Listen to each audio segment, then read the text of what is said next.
하나님께 중심을 두는 장치를 만들라는 제목으로 말씀을 늘 나누기를 원합니다. 장이 아이를 먼저 하나님께 보냈던 분의 내용입니다. 손경옥 씨라는 분인데 결혼 6년 만에 그 시험관 아기를 첫째를 출산하게 되었습니다. 그리고 3년이 지난 후에 자신의 나이 40에 둘째 아이를 가지게 되었습니다. 결혼 9년 만에 자연 임신이 된 것입니다. 부부는 너무나 기뻐하였고, 그리고 뱃속의 아기는 발길질이 얼마나 센지 이렇게 부부는 우리 아이가 축구 선수가 되겠네라고 그렇게 생각할 정도였습니다. 손 씨는 건강한 출산을 위해서 자신 부업 삼아 하던 조그만 가게 일도 정리했습니다. 임신 5개월이 되어서 기형아 검사를 받았는데 확진을 위해서 양수 검사를 했더니 태아가 에드워드 증후군이란 청천벽력 같은 결과가 나왔습니다. 이 병은 23상의 염색체 중 2개에 할 18번 염색체가 3개가 있는 것입니다. 병원에서는 아기의 심장과 폐에 그 기형이 생기고 손가락과 발가락이 곧게 펴지지 못하고 꼬이고 접히게 된다라고 말했습니다. 살아서 태어나도 길어야 수년밖에 살지 못한다고 그렇게 말했습니다. 손 씨는 그 결과를 도저히 믿을 수 없었습니다. 정신을 차리지 못하고 있는데 병원에서 낙태를 받으러 오라고 전화까지 왔습니다. 이런 진단이 나오면 대부분 그렇게 한다는 것이었습니다.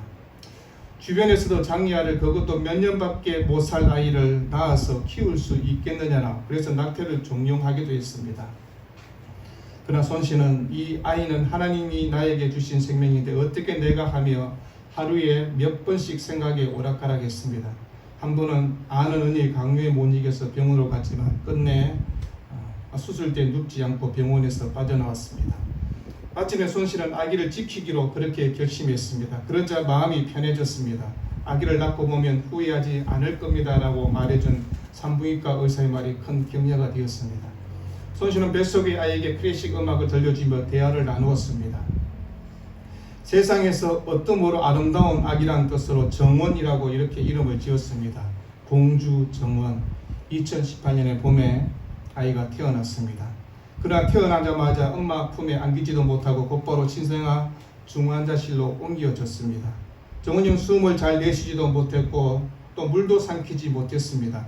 인공호흡기 튜브와 영양분을 공급받는 콧줄, 수액 주사줄 등으로 몸무게가 1kg도 안 되는 정원이 몸에 줄줄이 달렸습니다.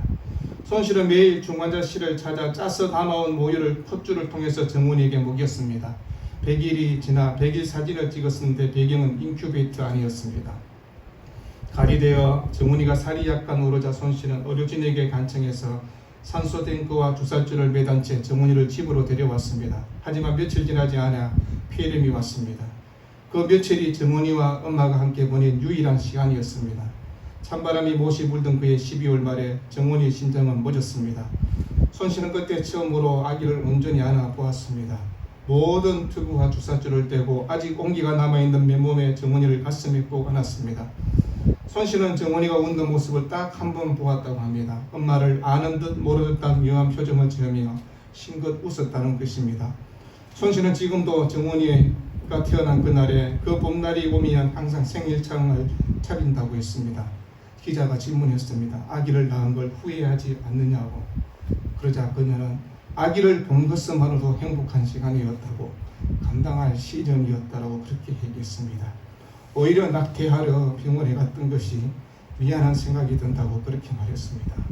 여러분, 엄마는 자기 아기의 건강 상태를 상관하지 않고 10달 동안 그렇게 지킵니다. 그 아기가 병을 갖고 태어난다 할지라도 최선을 다해서 지키는 것이 엄마입니다. 여러분, 하나님은 어떠할까요? 교회를 하나님은 어떻게 지키실까요? 비록 연약하고 상처투성이 많은 교회라 할지라도 하나님 우리를 품으시고 지키신다라고 그렇게 말씀하고 있습니다. 이스라엘 백성의 공동체는 우리가 항상 구약 교회라고 그렇게 얘기합니다. 누가 이스라엘을 지키시며 함께 하시며 그들을 인도하고 계시는가를 성경은 얘기하고 있습니다. 하나님이라고. 그런데 이스라엘 백성을 우리가 성경을 통해서 보고 있지 않습니까? 출애굽한 이스라엘 백성들이 애굽을 떠나 시내까지 오는 데는 약 2달에서 3달 정도 걸렸습니다. 그 내용이 우리가 성경 읽었던 출애굽기 19장까지의 내용입니다. 그리고 19장 3절부터 그리고 레위기 또 그리고 민수기 10장 10절까지는 이스라엘 백성들이 머물렀던 장소가 시내산에서 있었던 1년의 시간을 소개하고 있습니다. 1년보다는 정확하게 11개월 5일을 시내산에서 머물게 된 것입니다. 그리고 민수기 10장 10절부터 신명기 34장까지는 바람광야 가데스 바나에서 정탐꾼을 보내고 하나님을 향해서 불신하고 원망하고 그래서 광야에서 37년 6개월 동안 유리방황했던 삶을 성경은 우리에게 소개하고 있습니다. 여러분, 시내산 1년을 빼고 나면 이스라엘 백성은 대부분 광야의 삶이었습니다. 왜 이스라엘 백성은 약속의 땅으로 들어가지 못하고 실패하고 하나님의 은혜를 상실했는가를 성경은 우리에게 증거하고 있습니다. 여러분, 하나님의 극적인 은혜를 경험하는 것도 중요하지만 정말 중요한 것은 하나님의 은혜의 손길을 한번 맛보았다면 그것으로 한 번으로 그치지 말라고 얘기하는 것입니다. 그 능력의 손을 붙들고 계속해서 하나님을 바라보며 살아라고 성경은 얘기하고 있는 것입니다. 여러분, 정말 짜릿하고 극적인 구원의 은혜를 경험하는 것도 중요하지만 우리의 영혼은 왜 이렇게 늘 잠전듯 그렇게 살고 있는가를 생각해 보는 것입니다. 여러분, 출애굽기를 보면서 이스라엘 백성을 보면서 여러분은 무엇을 느끼고 계십니까? 하나님의 극적인 은혜 가운데 애굽에서 노예 생활을 청산하고 자유민이 되었고 하나님의 언약 백성으로 삶을 살게 되었습니다. 애굽의 10가지 재앙 중 마지막 재앙을 통해서 6월절의 구원의 기쁨과 감격을 누리게 되었습니다. 애굽의 군대가 추격했을 때 홍해가 갈라지는 놀라운 기적도 경험하여 바로의 군대를 수장시키는 하나님의 능력도 체험했습니다. 그래서 이스라엘 백성들은 하나님 앞에서 함께 기뻐하며 춤추며 영광을 돌렸습니다. 그런데 그 은혜의 유효기간은 얼마였습니까? 딱 3일이었습니다. 홍해를 건너고 광야에 들어서자 이스라엘 백성은 3일 만에 목이 마르다고 하나님을 향해서 원망과 불평을 쏟아냈지 않습니까? 여러분, 한 번 정도는 그들이 미성숙해서 그럴 수 있다고 생각할 수 있습니다. 그런데 그들의 삶의 물의 문제가 해결되니까 이제는 뭐라고 얘기합니까? 먹을 것이 없다고 불평하면서 하나님의 능력은 생각하지 않고 또다시 원망과 불평을 쏟아내며 시내산까지 이스라엘 백성들이 왔습니다. 여러분, 시내산까지 온 이스라엘 백성에게 하나님께서는 이전보다 더 강렬한 하나님을 체험하도록 하시는 것을 보게 됩니다. 하나님이 직접 이스라엘 백성 가운데 임재하시면서 온 하늘과 산 위에 연기가 가득하고 불 가운데 하나님의 임재를 경험하게 된 것입니다. 그 모든 이스라엘 백성은 뼛속까지 벌벌 떠며 하나님의 임재를 경험하게 된 것입니다. 귀로 들었던 하나님을 이제는 눈으로 직접 보는 놀라운 사건이었습니다. 이것은 홍해의 기적보다 말의 선물을 발견하는 것보다 더 극적인 하나님의 임재의 경험인 것입니다. 모세와 아론과 아론의 두 아들 나답과 아비누와 이스라엘 백성의 지도자들이 하나님 임재 앞으로 더 가까이 나아가게 된 것입니다. 하나님의 발등상 아래까지 나아간 것입니다. 정말 믿을 수 없는 극적인 체험을 하면서 하나님은 이스라엘 백성과 언약을 체결하게 되고 언약 백성답게 살 것을 요구하셨습니다. 여러분, 황홀하고 극적인 체험을 하며 언약을 체결했지만 이후에 펼쳐진 광야의 삶은 이스라엘 백성이 만만치 않았음을 우리는 알고 있습니다. 이스라엘 시내산에서 광야로 들어가면 이전처럼 하나님을 원망하고 또 하나님의 백성이라는 정체성을 잊어버릴 수 있습니다. 그래서 하나님은 이스라엘 백성을 향해서 성막이란 놀라운 것을 준비하셨습니다. 모세는 시내산에서 40일 동안 머무는 동안 성막 건축에 대한 모든 것을 듣게 됩니다.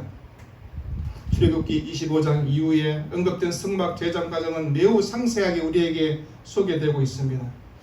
여러분, 성막에 관한 기사를 보면서 마치 숙련된 건축가의 손길을 느껴질 만큼 정교하게 그렇게 성경은 얘기합니다. 출애굽기 25장부터 31장 17절까지 성막을 어떻게 만들어야 되는가를 우리에게 소개했습니다. 성경은 성막을 향해서 회막 아니면 정금막 이렇게 불렸습니다. 성막의 각 특성을 강조하며 이렇게 만들어졌는가를 설명하는 것입니다. 여러분, 성막 그랬으니까 거룩한 장막, 거룩한 텐트란 뜻이 될 것입니다. 이것은 하나님의 거룩한 임재를 강조하기 위해서 부르는 호칭입니다. 거룩하신 하나님과 죄인인 인간이 함께 할 수 없기에 성막에서의 피 흘림의 제사를 통해서 죄 용서를 받을 수 있는 것입니다. 비록 예수님이 오시기 전까지 임시적이지만 양의 피로 말미암아 제사함을 받고 하나님 앞에 거룩하게 설 수 있도록 하신 것입니다. 성막을 회막이라고 부르는 것은 한자로 모일 회자를 쓰고 있습니다. 모이는 장소란 것입니다. 모이는 장막, 하나님과 사람이 만나는 곳, 교제하는 장소라는 것을 의미하는 것입니다.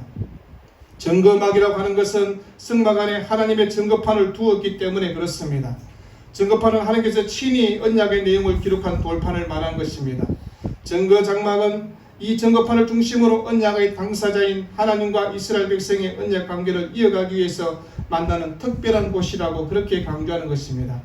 이런 성막, 회막, 증거망의 원형은 하늘 성전을 기초로 두고 우리에게 하고 있는 것입니다. 출애굽기 25장 9절에 무릇 내가 네게 보이는 모양대로 장막을 짓고 기구들을 그 모양을 따라 지을지리라고 그렇게 말씀합니다. 히브리서 8장 5절에 그들이 숨기는 것은 하늘에 있는 것의 모형과 그림자라 모세가 장막을 지으려 할 때 지시하심을 어기는 것 같으니 이르시되 산과 모든 것을 산에서 네게 보이는 본을 따라 지으라 하셨느니라. 하나님은 모세에게 하늘의 성막의 원양을 보여주시면서 이 보여준 모양대로 지어라 그렇게 말씀했습니다. 여러분, 그래서 이 성막은 이스라엘 백성의 삶의 중심이 되며 하늘과 땅을 이어주는 특별한 장소가 되는 것이 성막입니다. 그래서 이스라엘 백성은 성막 중심으로 살게 되며 하나님 중심으로 삶을 살아가라고 하나님께서 그렇게 말씀하신 것입니다. 광야에서 이스라엘 백성이 행진할 때 성막을 가운데 두고 움직이도록 했습니다. 일정한 장소에 거주할 때도 성막을 중심으로 동서남북 사방에 함께 이스라엘 백성이 진을 치도록 했습니다. 더 나아가 성막은 하나님의 창조 사역을 우리에게 반영하고 있는 것입니다. 여러분, 1절에 여호와께서 모세에게 말씀하여 이르시다는 것은 하나님이 직접 말씀하셨다는 것입니다. 그리고 성막에 관한 말씀이 출애굽기 25장 1절과 30장 11절, 17절, 22절, 34절, 31장 1절, 12절, 마지막 7번째 말씀은 32절, 13절에 너희는 나의 안식일을 지키라고 말씀할 때까지 하나님이 직접 말씀하셨습니다. 여러분, 성막 건설 이후에 등장하는 안식일의 명령은 태초에 천지 창조를 우리에게 연상시켜 주는 것입니다. 창세기 1장에 하나님은 6일 동안 천지를 만드셨고 동산 가운데 생명수가 발원해서 사방으로 흐르고 금과 호마와 같은 보석이 나오고 또 동산 중앙에는 하나님의 언약의 상징인 생명나무와 선악과가 있었습니다. 창세기 2장 15절에 하나님께서 사람을 이끌어 에덴 동산에 또 그것을 경작하며 지키게 하셨다라고 얘기했습니다. 두다라는 히브리어 누아어는 안식하다는 뜻입니다. 경작하다, 아바드는 숨기다, 예배한다는 뜻을 갖고 있습니다. 이것을 반영한 에스겔서는 하나님의 에덴 동산을 하나님의 성전으로 표현하면서 너는 기름 부음을 받고 지키는 그룹이며 내가 너를 세우며 네가 하나님의 성산에 있어서 불타는 돌들 사이에 왕래하였다고 얘기하고 있습니다. 에덴 동산에 하나님이 거하셨다는 것입니다. 거니시는 곳으로 거룩한 성전 에덴 동산은 사람의 불순종과 타락으로 인해서 죄가 들어와 더 이상 하나님이 거할 수 없는 장소가 되어버렸습니다. 하지만 하나님은 이스라엘 백성을 택하시고 구원하시고 그들 가운데 하나님의 성소를 마련하는 은혜를 베풀어 주셨습니다. 하나님께서는 언약 백성을 그냥 언약만 체계라고 내버려 두신 것이 아니라 하나님의 성소를 허락하시고 그 안에 함께 거하시는 은혜를 베풀어 주신 것입니다. 출애굽기 25장 8절에 내가 그들 중에 거할 성소를 그들이 나를 위하여 짓되라고 얘기하고 있습니다. 하나님께서는 이스라엘 백성을 향해서 거할 성소를 보여주시고 이 성소를 지으라고 말씀하셨습니다. 하나님이 천지를 창조하시고 함께 살아갈 에덴 동산을 마련하실 때는 하나님께서 사람의 도움을 전혀 받지 않았습니다. 하나님이 모든 것을 다 마련해 주셨습니다. 그리고 인간을 초대했지 않습니까? 그런데 이제 하나님의 성막을 지을 때는 이스라엘 백성을 향해서 이 성막을 지으라 그렇게 말씀하는 것들을 보게 됩니다. 하나님의 역사에 함께 참여하라는 것입니다. 이것은 하나님의 능력이 부족해서 아니라 우리에게 하나님이 거하실 처소를 짓는 사에게 동역하고 동참하라고 우리에게 요구하고 있는 것입니다. 하나님이 하시면 더 완벽하게 했을 것이지만 그럼에도 연약하고 흠이 있는 우리를 부르셔서 하나님의 사역 앞에 함께 동참할 수 있는 특권을 허락해 주신 것입니다. 이스라엘의 참된 왕을 모시는 일에 동참하도록 기회를 주신 하나님입니다. 출애굽기 25장 2절에 이스라엘 자손에게 명령하여 내게 예물을 가져오라 하고 기쁜 마음으로 내는 자는 내게 바치는 모든 것을 너희는 받을지라고 말씀하고 있습니다. 하나님께 기쁜 마음으로 예물을 바치는 자들을 초대하고 있는 것입니다. 예물을 바친다 테르마라는 들어 올린다, 온전히 드린다는 그런 뜻입니다. 흠난 물을 얘기할 때 이런 단어를 사용합니다. 내 삶을, 내 소유를, 이 모든 것이 하나님의 것임을 인정하는 행위란 것입니다. 사실 우리가 가진 것을 보면서 내 자신과 내 가족이 쓰기에도 빠듯하다고 그렇게 얘기하며 살아가고 있습니다. 그러나 하나님께서는 우리에게 가진 것을 가지고 하나님을 향해서 바치라고 그렇게 말씀했습니다. 왜 그렇습니까? 모든 것이 하나님의 것이고 참된 주인이 누구인가를 알아라고 얘기하고 있는 것입니다. 이스라엘 백성이 부름받고 언약 백성으로 가장 먼저 해야 할 일은 하나님의 뜻을 이루어가도록 하나님을 왕으로 모시고 그 왕을 모실 처소를 마련한 일이었습니다. 그것이 승막이라고 얘기하는 것입니다. 이스라엘 백성은 노예 생활에서 벗어났기 때문에 이스라엘 백성들 입장에서는 무슨 예물이 있겠느냐 그렇게 얘기할 수 있습니다. 그러나 하나님께서 놀랍게 모든 것을 준비해 주셨다고 얘기합니다. 오늘 본 성경 보니까 검, 은, 놋, 그래서 하나님의 그 지성소를 제작할 필요한 모든 것들을 준비하도록 그렇게 말씀했지 않습니까? 검은 하나님의 신성을 얘기하는 것입니다. 은은 예수 그리스도의 구속을 상징합니다. 놋은 그리스도의 죽음을 의미하는 것을 보게 됩니다. 4절 보니까 색깔별로 청색이라고 했습니다. 하늘의 색깔입니다. 그리스도의 특성을 상징적으로 보여줍니다. 자색은 왕의 색깔입니다. 만왕의 왕이신 그리스도를 상징하고 있습니다. 홍색은 희생 제물을 상징하는 색깔입니다. 가는별은 흰색입니다. 순경과 을을 상징하고 있습니다. 호마오와 같은 보석이 등장합니다. 이것은 에덴 동산에 많이 났던 것들입니다. 창세기장 12절에 그 땅의 금은 순금이여 그곳에는 베들리엄과 호마노도 있으니 베들리엄은 진주입니다. 값비싼 가죽과 올리브 기름, 향품 등이 등장하는데 하나하나 당시에는 너무나 귀한 것들이었습니다. 이런 것들을 노예했던 이스라엘 백성들이 어떻게 마련했을까요? 하나님께서 은혜를 베푸셔서 이들이 출애굽할 때 애굽 사람들에게 선물로 받은 것을 보게 됩니다. 출애굽기 12장 35절 보니까 이스라엘 자손이 모세의 말대로 하여 애굽 사람에게 은금 배물과 어복을 구하며 여호와께서 애굽 사람들에게 이스라엘 백성의 은혜를 입히게 하사 그들로 구하는 대로 주게 하심으로 그들이 애굽 사람의 물품을 취하였더니 하나님께서 은혜를 주셔서 그런 폐물들을 받게 된 것입니다. 출애굽기 11장 보니까 여호와께서 모세에게 이르시기를 내가 이제 한 가지 재앙을 바로와 애굽에 내린 후에 그가 너희를 여기서 내보내리라. 그가 너희를 내보낼 때에는 여기서 반드시 다 쫓아내리니 백성에게 말하여 사람들에게 각기 이웃들에게 은금 폐물을 구하게 하라 하시더니 여호와께서 그 백성으로 애굽 사람의 은혜를 받게 하셨고 또 그 사람 모세는 애굽 땅에 있는 바로의 신하와 백성의 눈에 아주 위대하게 보였더라고 성경은 소개합니다. 애굽인들에게 재물을 얻게 하신 것, 이건 나중에 가나안 땅에 들어가서 살 때를 대비해서 한몫 잡으라고 하나님께서 주신 것은 아니었습니다. 하나님의 영광을 위해서, 하나님의 성소를 위해서 준비하게 하신 하나님이지 않습니까?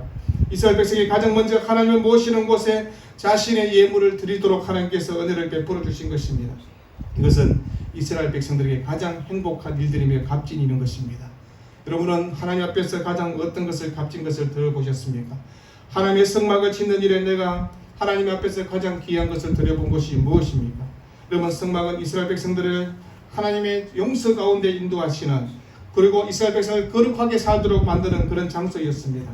이스라엘 백성 가운데 임재하신 하나님께서 하나님의 사랑과 하나님의 은혜를 함께 나누며 증거판을 통해서 하나님의 말씀을 끊임없이 깨우쳐 주시며 이 말씀을 붙들고 살도록 인도해 주셨던 것입니다. 여러분, 성막이 없었다면 이스라엘은 시내산에서 감격스러운 하나님의 은혜를 경험했음에도 불구하고 얼마 지나지 않아 곧 부패한 삶을 살아가며 죄성을 따라 그 속도로 타락할 수 있었습니다. 이스라엘 백성은 날마다 성막 중심으로 살아가야 되며 이스라엘 공동체의 중심은 성막이며 하나님의 임재 가운데 늘 하나님과 동행하는 삶을 살아가야 한다고 얘기하는 것입니다. 하나님 앞에 우리 신앙의 중심을 두어야 될 것이 무엇인가를 얘기하는 것입니다. 이런 놀라운 성경의 역사가 예수 그리스도를 통하여서 새롭게 성취되었지 않습니까? 이것은 하나님께서 우리 가운데 거하시기 위하여 유일하신 예수 그리스도를 우리에게 보내셨다는 것입니다. 성경 요한복음 1장 14절에 말씀이 육신이 되어 우리 가운데 거하심에 우리가 그의 영광을 보니 아버지의 독생자의 영광이요 은혜와 진리가 충만하더라. 우리 안에 거하셨다. 스케 노라 말은요 장막을 쳤다는 뜻입니다. 예수님이 우리에게 오셔서 성전이 되어 주셨다라고 말씀하고 있는 것입니다. 예수님은 자신을 반대하는 대적들을 향해서 요한복음 2장 19절에 너희가 이 성전을 헐라 내가 사흘 동안에 일으키라고 말씀했습니다. 그리고 주님은 마침에 십자가에 죽으심으로써 새로운 제사함의 길을 열어주시고 성령을 우리에게 부어주심으로 새로운 교제를 할 수 있도록, 그리고 우리 안에 새로운 성결을 경험하도록 은혜를 베풀어 주셨습니다. 이제 우리는 각 사람이 주님의 성결을 이루는 그런 지체가 되었다고 얘기하는 것입니다. 그래서 바울은 에베소서 2장에 그 안에서 건물마다 서로 연결하여 주 안에서 성전이 되어가고 너희도 성령 안에서 하나님이 거하실 처소가 되기 위하여 그리스도 예수 안에서 함께 지어져 가느리라고 말씀하고 있습니다. 하나님의 아들이 이 땅에 오신 것은 우리를 이 땅의 고아처럼 내버려 두지 않기 위해서, 구원받은 하나님의 자녀를 위해서 계속해서 거룩한 삶으로 살아가도록 하기 위해서, 그래서 하나님께서 우리를 거룩한 성전으로 만들어 주셨다는 것입니다. 하나님께서 이스라엘 백성과 언약을 체결하고 이들이 언약 백성으로 삼으시고 이들을 그들의 광야에서 내버려 두지 않기로 하나님은 작정하신 것입니다. 이스라엘 백성과 친히 동행해 주시기 위해서 성막을 지으라고 말씀하셨던 것입니다. 여러분, 우리가 아름다운 거룩한 주의 성전이 되어가고 있습니까? 때로 나의 소중한 것을 기꺼이 하나님께 내어드리며 하나님의 사랑으로 은혜로 함께 나누며 거룩한 성전을 만들어가고 계십니까? 이 성전을 중심으로 날마다 살아가며 내 믿음이 식지 않기 위해서 매일매일 예수 그리스도의 뜻을 분별하고 그 뜻에 따라 살아가기 위해서 우리의 삶을 성전 중심으로 바꾸어 가고 있는가를 오늘 생각해야 되는 것입니다. 여러분, 아름다운 하늘 성전의 모형을 이 땅에 이루어가며 거룩한 성전이 되어가라고 그렇게 말씀하고 있습니다. 여러분은 하나님의 중심으로 살기 위해서 내 신앙의 중심에 무엇을 두고 계십니까? 여러분의 신앙의 중심에 무엇을 두고 계시냐고요? 하나님이 여러분의 인생의 삶의 중심이 맞습니까? 그 하나님을 내 인생의 중심으로 모시기 위해서 여러분은 뭘 하고 계십니까? 거룩한 증거판을 계속해서 두고 그 말씀을 계속해서 묵상하고 계십니까? 여러분, 솔직히 일주일 동안 성경 읽으셨나요? 말씀을 읽기는 읽었는데 그것을 내 삶에 적용하며 사셨습니까? 읽기야 다 읽죠. 하루에 한 장뿐인데 그거 왜 못 읽겠습니까? 근데 그 말씀을 읽고 그 말씀을 붙들고 그 말씀대로 살려고 얼마나 발버둥 치셨습니까? 하나님께 중심을 두는 장치를 위해서 여러분 얼마나 기도했습니까? 하나님과 얼마나 교제하기를 원했습니까? 내 신앙이 흔들리지 않기 위해서 내 신앙의 장치는 내 성전을 어떻게 이루어가고 가꾸어가고 있는가를 주님이 우리에게 물어보고 있는 것입니다. 일주일 그냥 시간 없이 바쁘게 보냈다가 주일이니까 교회 왔다가 또 일주일 또 분주하게 보냈다가 그러다가 주님 앞에 서야 될 날이 있지 않겠습니까? 주님이 물어볼 겁니다. 너는 거룩한 주의 성전이 되기 위해서 무엇을 했느냐? 하나님 중심으로 살기 위해서 네가 무엇을 했느냐고 주님 우리에게 질문할 때 교회 갔잖아요. 제가 주일날에 교회 간 거 있잖아요. 그거 외에 우리가 얘기할 것이 무엇이겠습니까? 기본 중에 기본을 한 거 가지고 주님 앞에 제가 뭘 했습니다라고 그렇게 말한다면 그건 복된 신앙의 삶이 아닐 것입니다. 여러분, 오늘 성막 짓는 것을 얘기합니다. 그런데 성막 짓는 얘기는 안 했습니다. 왜요? 금은 몇 킬로 사용했고 은은 어떻게 사용했고 녹기단은 어떻게 만들고 그건 좀 읽어보면 다 나와 있습니다. 근데 내 신앙의 중심에 하나님 중심으로 살기 위해서 내 신앙의 장치를 뭘 만드는가를 한번 생각해 보라는 것입니다. 그래서 성경을 보고 묵상하고 그 말씀을 붙잡고 살아가며 기도하고 주의 뜻이라면 하나님의 영광이라면 내 삶의 모든 것을 기꺼이 드리며 그렇게 살아보라고 주님이 그렇게 오늘 이 말씀을 통해서 우리에게 얘기하는 것입니다. 그런 은혜 가운데 살아가는 복된 삶이 되기를 주의 이름으로 축원드립니다. 기도하겠습니다. 사랑하는